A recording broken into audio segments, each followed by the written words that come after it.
Hi there, I'm Francesca Ordonia Hollingsworth, and I'm your Prosperity Path Guide, and I help you walk your prosperity path using the cutting edge of divination arts. And today I'm going to share with you one of those pathways, and it's through astrology. In fact, it's going to be through the astrology of the upcoming full moon in Aquarius. But before I get started, I wanted to tell you a story, and it is Beauty, the inside story of Let Go of Blame, Forgive, and Be Reborn. Forgiveness? Bah, humbug, yelled Clacy. I never forgive.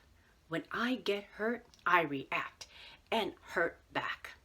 Might is right. Reacting is the right thing to do.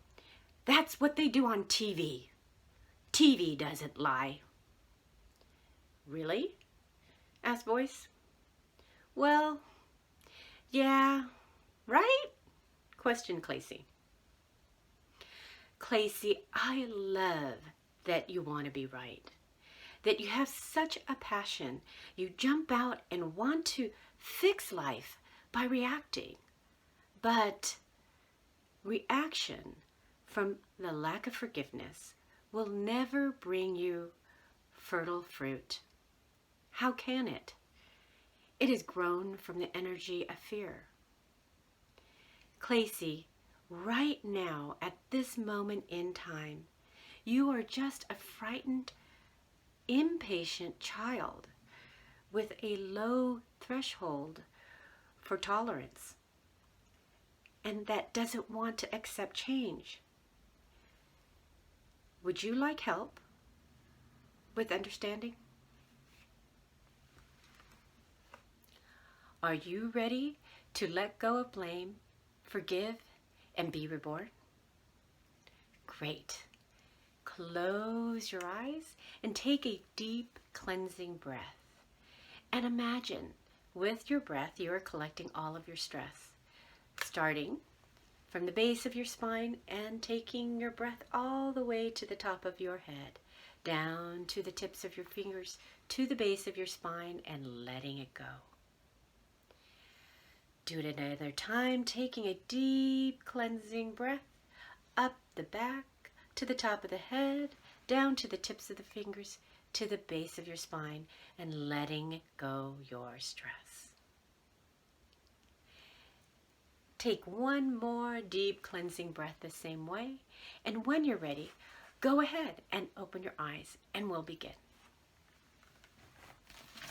Great. So, today is not August 15th, but soon it will be. And when it hits August 15th, we will have a full moon in Aquarius. So let's take a look at what is going to happen up in the skies above and how they are going to affect us. So where we want to start is that the sun is going to be in Leo at 22 degrees, and the moon is at the opposite end in Aquarius at 22 degrees. So they are pointing to each other with tension, and when they point to each other with tension, they send a bright beam of light to us. So the question is, what are they saying to us? Well, one, because they are at 22 degrees, that is the degree of the architect of peace that wants to communicate and manifest into matter. And what do they want to manifest into matter? For the moon, for the sun, it's all about understanding and forgiveness.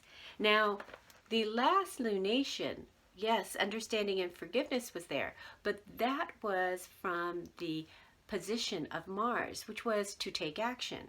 This full moon, the sun, has moved into the same similar position of forgiveness and understanding. And this would mean it's shedding a light on your outer light, your ego, and your identity to create from the architect of peace vibration and manifesting into matter, understanding and forgiveness. And FYI, if you don't come from that place, you will see reflected to you a lot of intolerance. Now, at the other end of the light is the moon, which is your inner light, and it is reflecting the sun light back to us, and its vibration is all about reaction. So when you have intolerance, you have reaction. And as in the story with Clacy, it wasn't really getting Clacy anywhere. What would help Clacy in that situation is to activate revolution. Now, what is revolution in the place of the inner self?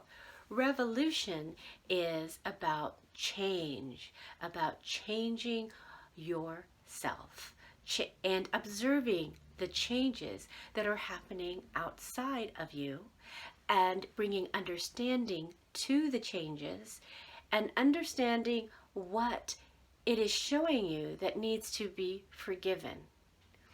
So, the other planet in play is Venus at 22 degrees as well. So Venus is all about values. And since it's at 22 degrees next door to the sun, they are both emitting a huge vibration, and Venus is adding its song of values. So what you're going to get to look at is, what are your values around intolerance? What do you love and what do you not love about this placement, this energy that's existing and showing up on our earth plane? So in the same respect, it's asking you to bring understanding. What are the values that you have behind understanding, and what is it that you love about understanding, as well as forgiveness?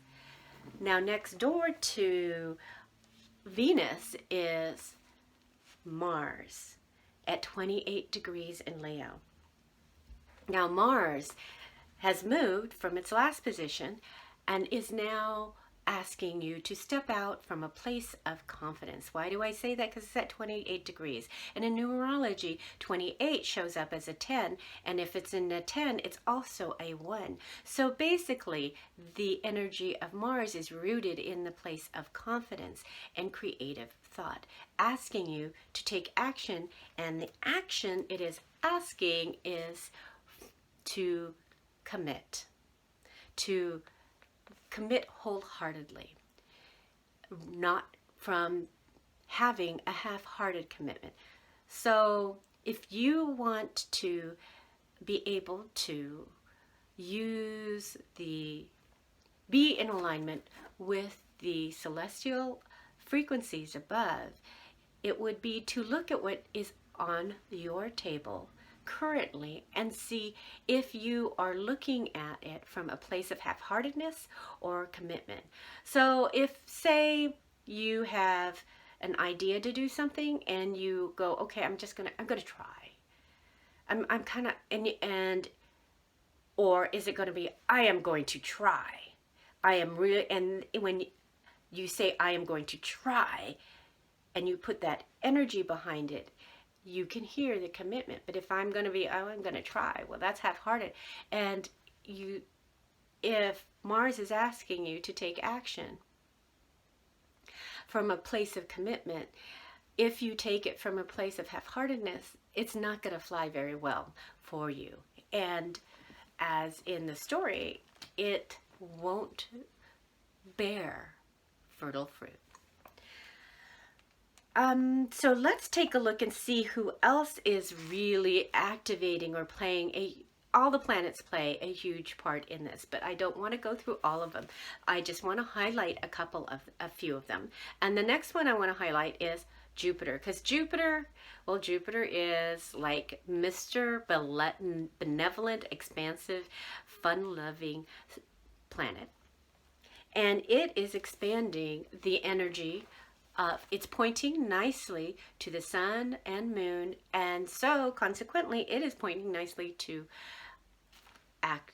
Mars, and it is pointing to tension with at Neptune. And Neptune is at 17 degrees in Pisces. So what does this mean about for you? It means that, and it's at 14 degrees in Sagittarius. 14 degrees in Sagittarius is about freedom through change from a place of optimism. So Jupiter is sitting there pointing its little rays beams at your ego and your light and your values and your actions. And it is expanding the vibrations of understanding and expanding the vibrations of commitment and devotion. While it's putting pressure, it's putting a tense light on your dreams. Why would that be important to you? Well, it wants you to focus on what you dream and what you love. And since Neptune is at 17 degrees, it is all about empowerment. So Neptune, which is about what you imagine and what you dream, is wanting you to empower what you imagine and what you dream from the place of grace. And so how the Jupiter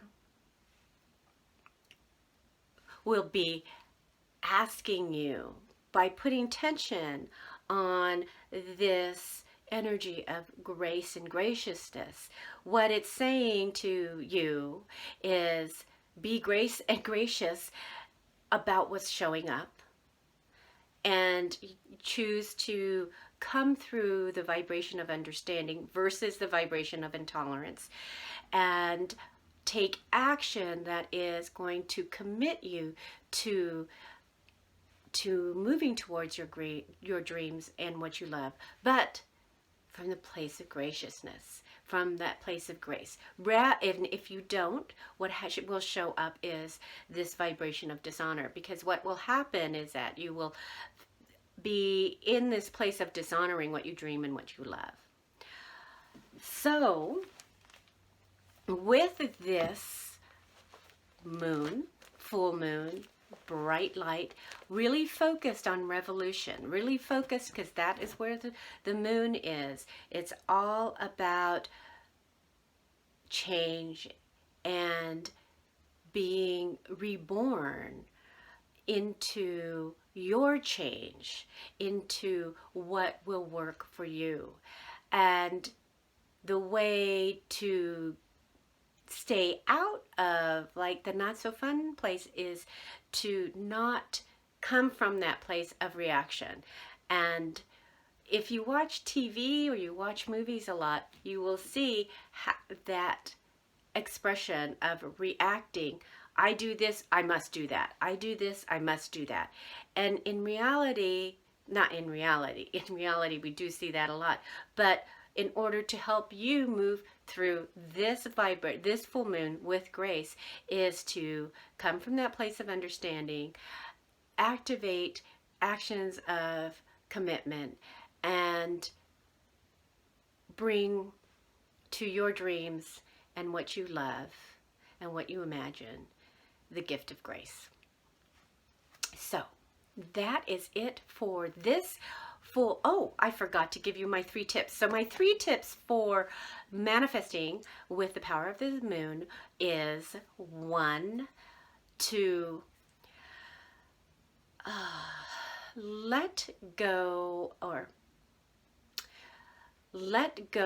reaction, to take a breath. And when you take that breath, you'll be able to bring in a moment of pause.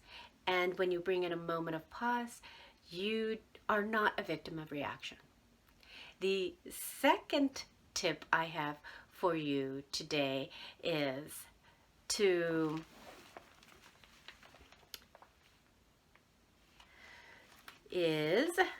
I'm looking at my chart to see what would be best way of accessing some of this amazing vibration. So there is another planet in play, which is Mercury. And Mercury is saying be a leader, or step into your leadership.